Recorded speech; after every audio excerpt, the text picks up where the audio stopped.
என்னது 100% ஒர்க் ஆகுற இண்டிகேட்டரா? அப்படி ஒண்ணு இருக்கா என்ன? எனக்கு ஒருத்தங்க டிஎம் பண்ணியிருந்தாங்க. Is there anything called 100% accuracy indicator for செட்டப்ன்னு. ஆக்சுவலி 100% குடுக்குற இண்டிகேட்டர் அப்படின்னா எதுவுமே கிடையாது. இந்த உலகத்திலேயே அப்படி கிடையாது. அப்படி இருந்தா ஏன் இங்க எல்லாரும் ப்ராஃபிட்டபிளா இந்நேரம் இருப்பாங்களே!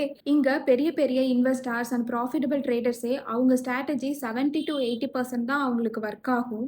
அண்ட் அதில அவங்க எப்படி ப்ராஃபிட்டபிளா மூவ் பண்றாங்க, ரிஸ்க் மேனேஜ் பண்ணணும், ட்ரேட் மேனேஜ் பண்ணணும், இதெல்லாம் பண்ணி எப்படி ப்ராஃபிட்டபிளா மூவ் பண்றாங்க அப்படிங்கிறது தான் இங்க மேட்டர்ஸ். ஸோ நீங்க இண்டிகேட்டர்ஸ் யூஸ் பண்றீங்கன்னா, அது ஒரு அடிஷனல் கன்ஃபர்மேஷன்க்காக, ஒரு சப்போர்ட்க்காக யூஸ் பண்ணிக்கோங்க. அண்ட் பிளைண்டா அத மட்டுமே நம்பி நீங்க ட்ரேட் எடுத்துட்டு இருக்கீங்கன்னா, கண்டிப்பா உங்களால ப்ராஃபிட்டபிளா இருக்கவே முடியாது. நான் என்னோட ட்ரேட் கன்ஃபர்மேஷன், அடிஷனல் சப்போர்ட்க்கு ஒன்லி 2 இண்டிகேட்டர்ஸ் மட்டும் தான் யூஸ் பண்றேன். அது தெரிஞ்சுக்கணும்னா கமெண்ட் ஆர் டிஎம் பண்ணுங்க. நானே உங்களுக்கு சென்ட் பண்றேன். Thank you.